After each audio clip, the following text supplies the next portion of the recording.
À la page 25 du chapitre 24 de mes notes de cours, on résout la situation numéro 4 de la section 3.10 de Séguin, situation qui s'intitule « Deux blocs entrent en collision » et dont on peut lire le libellé à la page 403 de Séguin. On arrête la vidéo pour en prendre connaissance. Après une première lecture, on en fait une deuxième pour identifier nos données. On nous dit qu'il y a deux blocs qui vont rentrer en collision, donc MA de 0.5 kg, MB de 1.5 kg. On nous donne les vitesses juste avant la collision, donc on va appeler ça les vitesses initiales. Pour A, 4 mètres secondes, pour B, 6 mètres secondes. Les sens, je vais les mettre sur le dessin. Donc ici, je mets toujours juste les modules. Après la collision, on nous dit que la vitesse finale de A, après la collision, c'est 11 mètres secondes, et je cherche celle de B. Donc ça, c'est ma première inconnue, mais à la fin, on me demande aussi de vérifier la quantité d'énergie cinétique qui a été perdue. Je traduis ça par, je vais mesurer le delta K en joules. Au niveau du dessin, avec ce qui était donné dans Séguin, je dis que je vais faire une collision en une dimension, donc un axe des X. Mon MA va être dessiné quelque part ici, relativement petit, 0.5. Mon MB va être dessiné ici, 3 fois plus gros. Vitesse initiale de 4 mètres secondes, donc j'ai décidé de le tracer 2 carreaux de long. Vitesse initiale de B qui est dans l'autre sens, 6, donc 3 carreaux de long, donc plus gros objet avec plus de vitesse. Vitesse finale de A, on me disait qu'elle est repartie vers l'arrière avec 11 mètres secondes, donc encore un vecteur plus grand. Ma collision a eu lieu ici, donc 1, 2, 3, j'aurais dû le mettre même encore plus grand que ça, pour montrer vraiment là, que c'est mon chiffre le plus grand jusqu'à maintenant. Donc, vous voyez déjà dessiné, vous ferez une petite modification sur le dessin là, pour montrer que c'est vraiment le vecteur le plus long, c'est le 11 qui est ici. Vitesse finale en B. Tantôt, j'ai dit plus grosse masse, plus grosse de vitesse. Si je suis bon en physique, j'ai déjà fait plusieurs problèmes, je m'attendrais à ce que la petite s'en va vers l'arrière, puis que celle-là roule aussi vers l'arrière. Mais je ne suis pas bon en physique, puis je me trompe. Je me trompe pas, on pourrait le résoudre comme ça. J'écris que c'est une collision, donc deux objets se cognent, puis dans ma tête, ils vont repartir. Donc, vitesse finale de B va être vers l'arrière. Je m'attends à ce que ce soit petite, je ne sais pas la longueur. Donc, le vecteur n'a pas d'importance pour l'instant. Donc, j'ai illustré ma vitesse finale vers l'arrière. Je pense qu'elle va être vers l'arrière. Et le delta K, c'est au niveau de la collision, donc combien d'énergie cinétique s'est perdu. On répond au premier point d'interrogation. Donc, je connais des masses des vitesses. Mon outil que je vais utiliser, c'est le principe de conservation de la quantité de mouvement, 1D selon X. J'ai commencé un peu comme Séguin, probablement, même si ce n'est pas ma forme préférée, forme finale égale initiale. Si j'aurais à le refaire juste en une version, je le ferais probablement avec la version delta qui va être un peu plus bas. Il y a deux objets, donc somme des P, ça veut dire le P de A puis le P de B en finale, puis selon X, un peu long à écrire. Somme des P initiales, mais ça va être le P initial de A puis le P initial de B avec des signes, donc étudiés selon X. Dans le même chapitre, on nous définit que comment je calcule les P, ben c'est M fois V. Fait que là, je suis en finale pour A selon X, après ça, je vais être pour B en finale selon B selon X, en initiale pour A selon X, puis en finale pour B selon X. Donc, je répète la même formule adaptée à chacune de ces situations-là. Bon, jusqu'à maintenant, j'ai comme pas le choix pour montrer mes stratégies utilisées là, de développer comme ça. Maintenant, pour sauver des indices à écrire, moi, ce que je vais vous recommander, c'est de, après avoir développé les 3 premières lignes, de mettre vos chiffres. OK?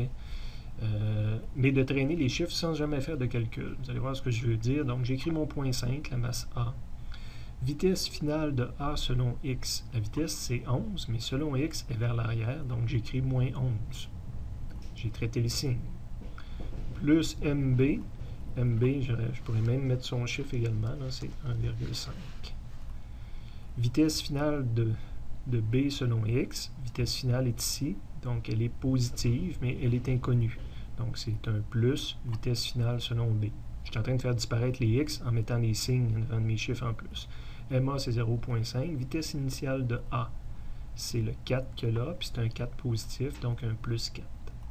MB, c'est 1.5. Vitesse initiale de B, c'est le 6 qu'il y a là, puis il est négatif à cause du sens du vecteur, donc c'est un moins 6.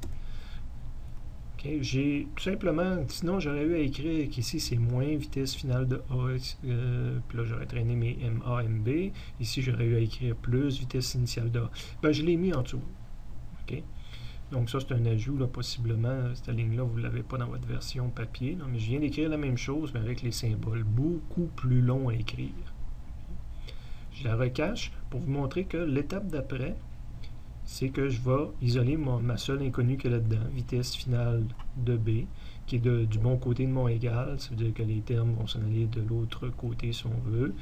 Donc je vais avoir mon 0.5 fois le 4, je vais avoir mon moins 1.5 fois 6, c'est le moins qui est à l'intérieur, je traite mes signes, fait que le moins rendu ici, 1.5 fois 6, puis ici j'ai moins 0.5 fois 11, rendu de l'autre côté, ça va être un plus. Divisé par, à la fin, pour isoler le MB, il va falloir que le 1.5 vienne diviser de ce côté-ci.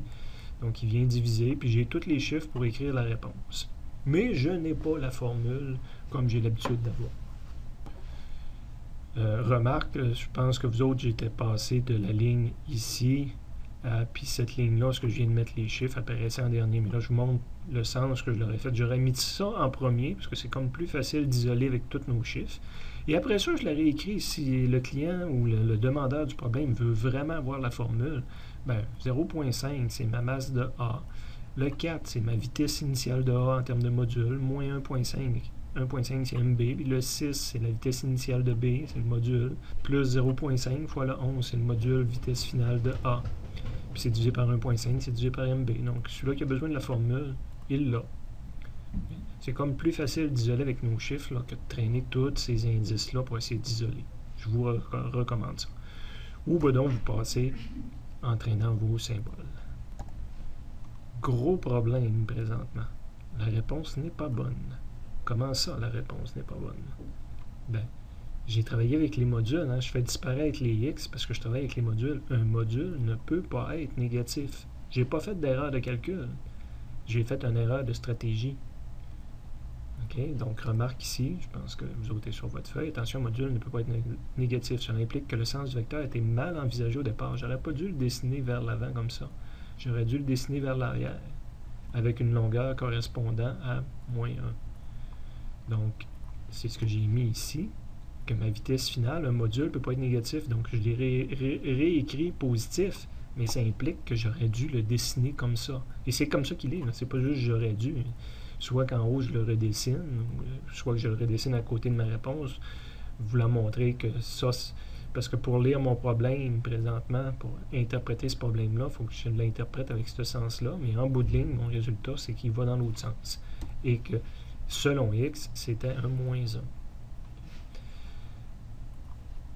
D'ailleurs, si au départ, je l'aurais envoyé vers l'arrière, si j'aurais été intuitif, puis bon, puis dire « Ah non, je suis certain que ça va aller vers l'arrière compte tenu de la grosseur et de la vitesse. » Donc, j'aurais pu commencer le problème en le dessinant comme ça. Ben, tout le début du raisonnement aurait été le même. C'est à la ligne I que ça aurait changé.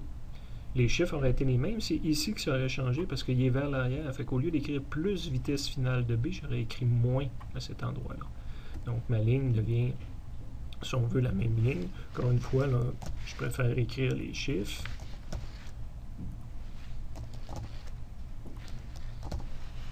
Donc, on voit la transformation de ma ligne, c'est le moins là, qui est. Et quand je fais l'isolation, ben, ça donne une isolation légèrement différente.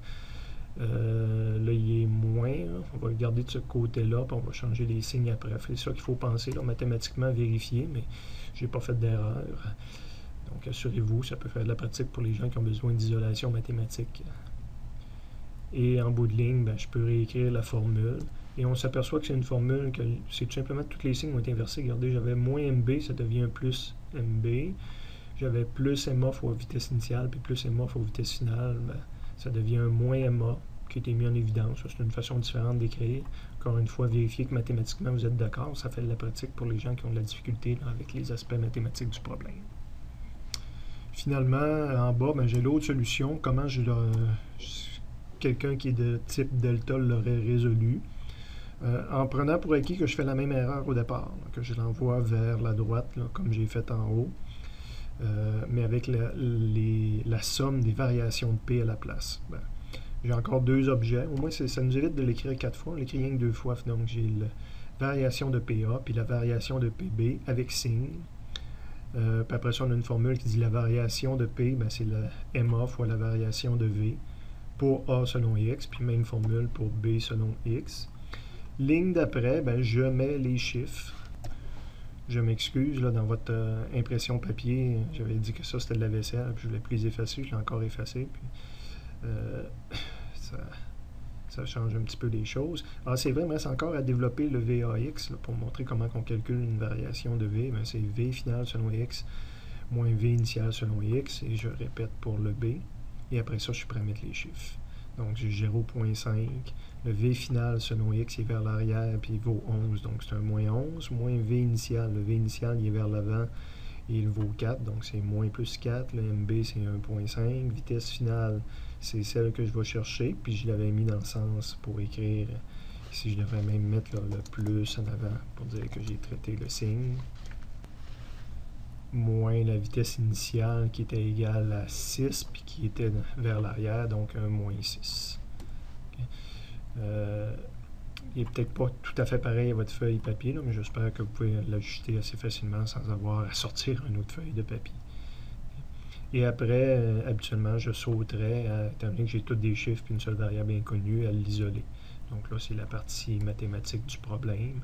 Et ça me donnerait moins 1 comme tantôt. Là. Donc, j'aurai la même conclusion à la fin que je dois conclure que j'aurais dû le dessiner vers l'arrière. Entre les deux, ben, j'ai les versions où j'aurais continué à traîner les symboles. Paquet de troubles dans ces cas particuliers ici. On a répondu à la moitié des questions, vitesse finale, mais on nous demandait aussi la variation d'énergie cinétique en jeu dans la collision. Évidemment, c'est pour tout le système, c'est pour les deux particules. Je vais les résoudre à la prochaine page, la page 26. Donc, on cherche le delta K, et je viens de le mentionner, on cherche le delta K pour tout le système. Donc, je vais avoir un delta K pour le A, et un delta K pour la particule B.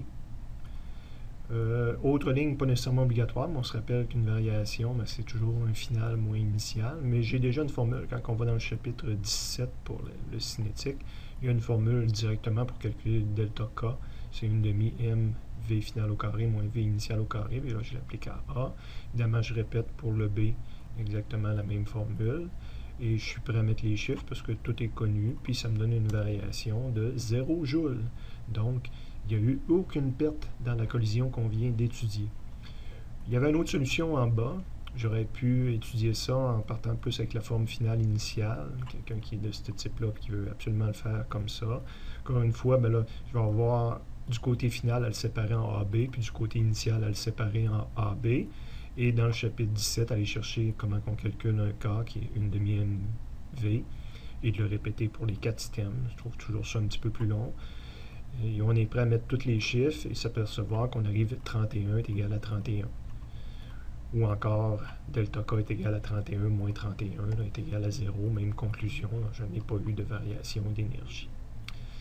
À ce moment-ci, c'est gain le fait, puis il faut que je le fasse aussi. On se demande des fois pourquoi on calcule le delta K, mais c'est pour connaître quel genre de collision qu'on a. C'est des définitions, OK? Il y a deux, on sépare initialement en disant est-ce que le delta K est égal à 0, est-ce que l'énergie cinétique a été conservée ou n'a pas été conservée. Sauf exception, on en perd, on ne crée pas de l'énergie, on en perd.